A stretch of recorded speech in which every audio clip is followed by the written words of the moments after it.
This is The Groove, and this is the podcast studio at Mal, talking with all of the voices you need to be hearing more from, because there's so much change, so much happening. We bring you up to date. What better way for my next guest, who is Megan Price, Programmatic Supervisor at M&C Saatchi Performance, which is a company I've been following for a while because my upcoming next guest, also from your company. So I was looking at it. Everything has moved a little bit. Yeah. What has moved or changed at M&C Saatchi Performance? Well, we have not been still, that's for sure. Yeah. We've been doing a lot of sort of refinements on our end, looking at what's in the future, making sure, we're absolutely prepared for whatever the industry is going to throw at us next. Yeah. Our data team have been growing. We've got sort of a global team there, and a lot of focus on measurement and just looking beyond attribution, looking at other ways to measure things through media mix modeling, incrementality. So that's been really exciting. And then our programmatic side as well. It's been really interesting, and it's a role I've recently moved into. I've always been on the media buying side, but we're growing our programmatic team because cookieless and privacy and privacy sandbox and scan as well. We really want to make sure that we've been doing a lot of testing, bringing that to clients, bringing that to new biz as well. So very busy times. Yeah, indeed. And you also have a little bit of a job with your clients and, prospects, everyone really in the industry, because we also have to redefine performance. Yeah. Not saying you have to rebrand. Don't do that. You can still stay performance, but performance is different because performance is no longer, it's not enough to hit vanity metrics. So what happens at M&C Saatchi again to bring customers on that journey? It's a different definition, but it's the same company. From our standpoint, we've been really unpacking what that actually means. And it's not the same answer for every client, right? So we've really been taking it on a case-by-case basis and trying to not move away from attribution, but supplement it with other ways of thinking. And I think with attribution, we got very close to it as an industry, and all the data that it gives us, it kind of became a numbers game. And we sort of divested focus from an advertising game, which is really just winning the hearts and minds of your consumers. Yes. And it shouldn't really necessarily be tied to one particular number, whether that's a $5 CPI or whatever it is. Yeah. So we've been taking that, running with it, seeing what it means for our clients, and helping them prepare for this cookieless future, whatever that may mean for them. And making sure that their measurement is up to scratch, their channel mix, whether that's programmatic or with sort of search and social as well. Almost sounds to me like something you need to do on an almost individual basis. Absolutely. Yeah, exactly. With our programmatic team, we're tech agnostic. So we've been just diversifying our portfolio as much as possible. So that means working with different DSPs, testing, seeing what works, because there's no one solution. No. So there's pockets within each DSP's proprietary tech that this is really great. Let's take a note of this and get the learnings. And that might kind of work for that, but we need to add this DSP to fill that gap. And so that's a lot of what we've been doing, and just really kind of understanding the specific USP of each one. But also testing now, there's no clean way to test cookieless. So you can just prepare yourself as much as possible, make sure we've got all the learnings, and then just stay flexible, stay agile. And that comes by being tech agnostic and just testing as many different options. It's probably a number of people in the world who would just want to see how you've been evaluating DSPs. I mean, that could be your input into the industry, because that's just it, understanding how to evaluate them in the first place. Be difficult, ask difficult questions. I'm not their favorite, that's for sure. But they have to be asked, because it is a very different time and it's a very different model.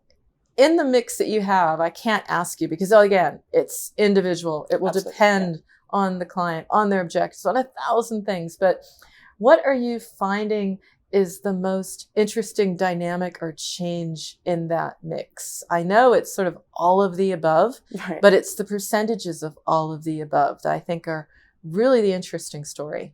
I'm kind of imagining where we're going to be 2 years from now. Mm-hmm. And I think, we'd hope, that it's going to be a lot less siloed. And it's actually going to allow us to take a step back and, as I said, stop having our blinkers on and just focusing on a number or a couple of numbers, and actually understanding more qualitative kind of ways of measurement.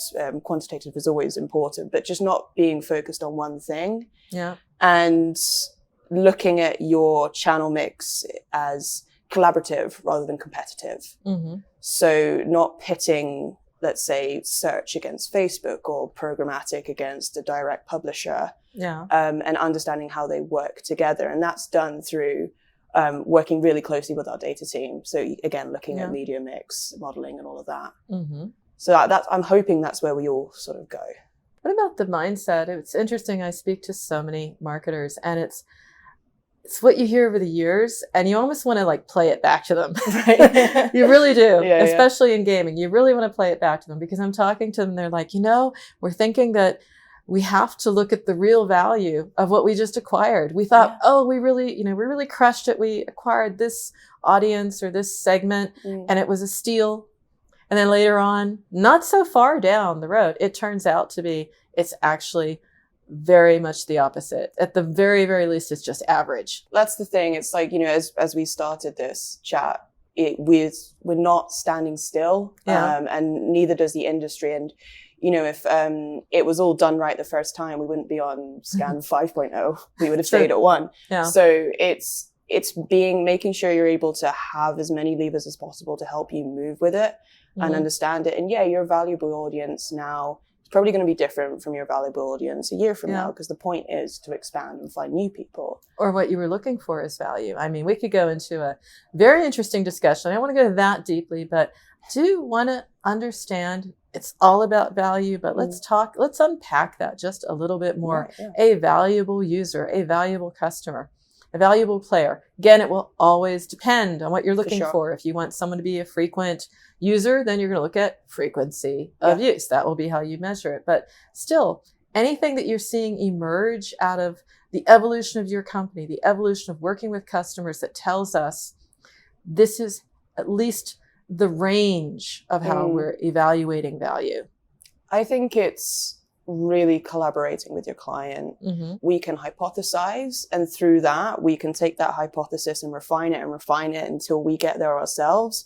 Or we can kind of skip a few of those steps, unpack your first party data with you, really help you understand it. Our data team also do a lot of work with our clients to help them improve their MarTech stack, sort of consulting with them and helping them with their first party data, because such a tired phrase, but it is key. First party data is really key for us. And whether that's to understand who's converting, but also looking at lookalike audiences. And it's only going to become, more and more important. So it's obviously different with every client, but that's where you need to start and really, really have a good handle on that. That's also probably part of your USP as well, because there are other companies in this space, but I think it starts with something as fundamental as how you evaluate and do an audit of your customers. What does that look like that is maybe different with you, or you think is different with you than elsewhere? I'm trying to get to what is standing out. And what I'm hearing when I talk to marketers is they're saying they figure out at some point that the data they have is really unstructured, incomplete, and it goes to that basic level. Yeah. And they're telling me, gee, I wish someone would have audited it and I would have saved a lot of pain because it was that basic. Yeah. You got to go down to the basics.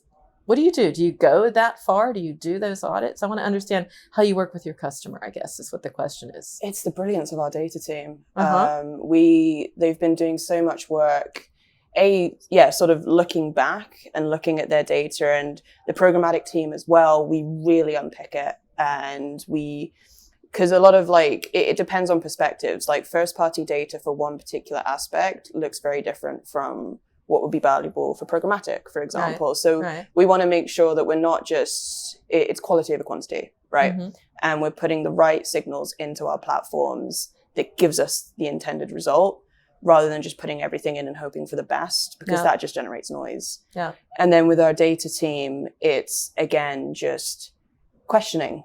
Mm-hmm. That's what we do. I think, and that's really important, is to not take things at face value, question it, unpick it, and help them improve it, whether that be adding something to the MarTech stack, refining, or as like really granular as like refining attribution windows. Yeah. So like on whatever level, we're here to just try and make it make more sense in that way. Some level, it's really just investigating, improving the basics, but it's also about advertising, and that's about things that I love, emotional connection, and all this great stuff that's actually coming back. I'm talking to people in gaming, different sectors you wouldn't think about, and they're saying, it's about advertising. It's about doing things that maybe are not what you can quantify now, but do have an impact, like, brand impact on UA cost. Guess what? There is an impact. It will lower UA spend. How do you straddle that? Because you have to be very data focused, right? But advertising is a little bit of saying, I'm going to take a leap here because it's going to pay out in a different time frame. Well, you can do all the data targeting in the world, but if your messaging isn't right or your creative isn't memorable, that effort's wasted. So it has to be everything working, at the right place, like to the right level for all of those hard efforts to get to that conversion or get value out of that customer. So I agree with you. I'm actually excited. I think, especially in performance, we got a bit too focused and reliant on targeting and lost some of that really interesting creative aspect. So I'm excited for that to come back. Yeah. Sure. There can be iconic brands again. Wouldn't that be something? It looks like we lost it. We're just doing like campaign to campaign and pushing that envelope. It's not happening. I want to end with another way to push the envelope, and that is to bring together models that allow you to anticipate, to predict, to plan, strategy plannings, scenario planning. All of that is possible with the data as well. Are your customers, are your clients getting that? 100%. We've got some sort of really interesting testing that we're doing right now, and some incredibly switched on clients. That's great. Like, I love being challenged and I love having, a debate and running together to get the answer, because we learn things from them as well. And I think that's so important. So we're doing a lot of scenario planning, a lot of cookieless testing that's been really interesting. And just making sure that we're sort of arming our clients for the next couple of years. So you seem to be able to see around corners, Megan. I mean, it's actually your job to see around corners. It is, yes. So I'm going to end. I won't do like, what do you think is happening in the future? But I have to ask you, because you're informed. You have an opinion I want to hear. So give me an idea beyond, privacy. And I know people are like, oh, privacy sandbox, I'll wait. Everybody's waiting. Not the best strategy. Leave that aside, because that's really getting deep down the weeds. Just tell me a little bit about what you see around the corner in the next period of time. Let's say next 12 to 18 months. Okay. That'll give you a longer vision. I want to have your vision for what we need to do to prepare for that now. I think we're leaving the safety of numbers, like I said, and I think that's a good thing. Yeah. I think the industry's going to take more risks and think about things more holistically rather than having this like Grand Canyon, since that's where we are, between branding and performance, and start to think about them together. And that's going to give better value for customers, more brand unification, better creative, and just more interesting campaigns. And profitable growth. Wouldn't that be great to go back to that? That would be great. Indeed. Megan, a delight. And now I want to meet the data team. They must be rock stars. Bring them with you next time. Is it a deal? I will. Absolutely. Thank you so much. Thank you. Oh, we'll do that, but I will do that tomorrow. All right. Do that. There you go. Thank you. Thank you.